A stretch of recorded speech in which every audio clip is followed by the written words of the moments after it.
Bonjour Jacques-Olivier Brunner, tu es le président de l'agence Rouge, qui est une agence engagée avec un ADN particulier.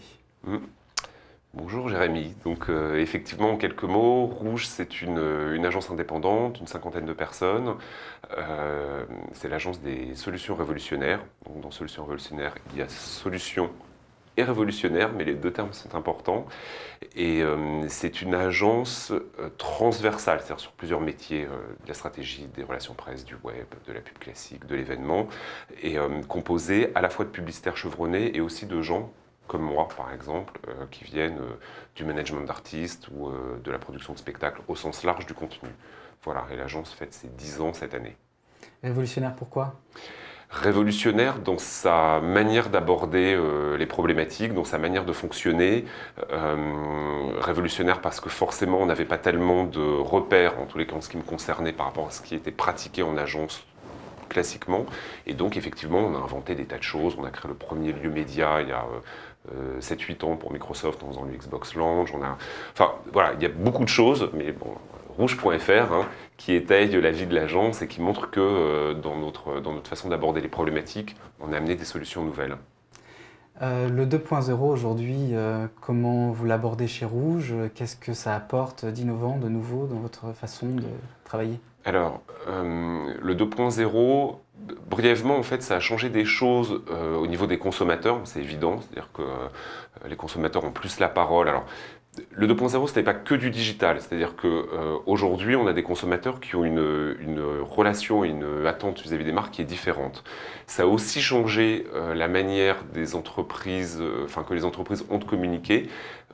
Pas toujours en bien, à mon avis, mais on est passé d'une logique complètement univoque, je fais de l'affichage et voilà qui je suis, et basta, à parfois une logique beaucoup trop ouverte, donc il y a peut-être un équilibre à trouver, un peu de brand démocratie. Et puis, ça a changé, j'imagine, la structure des agences de communication. Et à mon avis, aujourd'hui, le 2.0, c'est déjà, comment dire, c'est un peu comme au golf, c'est-à-dire qu'on apprend de la technique, de la technique, de la technique, et ce qui est important, c'est surtout de l'oublier pour bien pouvoir jouer. Moi, je pense que l'enjeu pour les agences, c'est ne plus se cacher derrière les problématiques techniques, le 2.0, le machin. Tout ça, aujourd'hui, je pense qu'on le maîtrise suffisamment tous pour pouvoir faire à nouveau une bonne place à l'idée, au contenu et aux solutions révolutionnaires. Donc tu nous parles beaucoup de créativité. Chez vous, la créativité, ça fuse dans tous les sens, ça s'exprime partout et tout le monde la porte? Oui, alors d'abord, la créativité, ce n'est pas qu'une histoire de créatif, entre guillemets. Moi, j'ai toujours eu du mal avec ce mot-là. Beaucoup de personnes sont créatives dans leur manière de fonctionner, dans ce qu'ils amènent à leur travail. Et, euh, et effectivement, enfin, Rouge, c'est une agence, c'est une entreprise, une agence d'entrepreneurs. Donc les gens qui s'y sentent bien, c'est ceux qui y apportent quelque chose. Hein, d'une certaine manière, on reçoit ce qu'on apporte. Je dirais que l'ADN de la boîte fait que c'est comme ça qu'on fonctionne. C'est-à-dire que c'est très fréquent que quelqu'un vienne en disant «Putain, j'ai une super idée», soit pour un client, soit pour l'agence elle-même, alors que cette personne n'est pas du tout en charge du compte.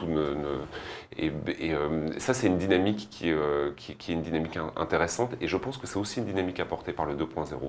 Jacques-Olivier, est-ce que tu peux nous donner un exemple de campagne que vous ayez réalisée chez Rouge qui soit intéressant?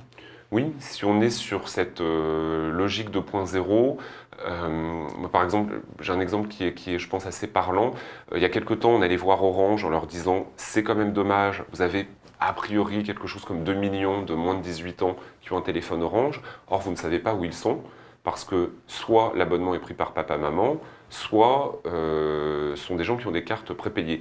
Et donc vous ne créez aucun lien avec ces primo-accédants, et puis un téléphone, c'est comme une banque en général, quand on commence avec un opérateur, on le suit pendant des années. Sauf que quand on a 16 ans et qu'on a un compte à la banque, c'est papa, maman qui nous explique comment ça marche. Quand on a 16 ans et qu'on a un téléphone, c'est plutôt nous qui allons expliquer à nos parents comment fonctionnent les nouvelles applications, etc. Et donc, on a créé une plateforme qui s'appelle Zapzone, qui aujourd'hui compte plus de 600 000 membres, qui sont gérés en live tous les jours. Comme on ne pouvait pas aller chercher ces gens, on a créé du contenu animé en permanence de manière à ce qu'ils viennent à nous. Et là, c'est un dialogue qui est un dialogue très différent en fait de ce qui existait voilà, ne serait-ce qu'il y a une dizaine d'années ou même 5 ans, qui s'est instauré et c'est des choses qui marchent très très très bien. Voilà. D'accord. Merci Jacques-Olivier. Mais merci à toi.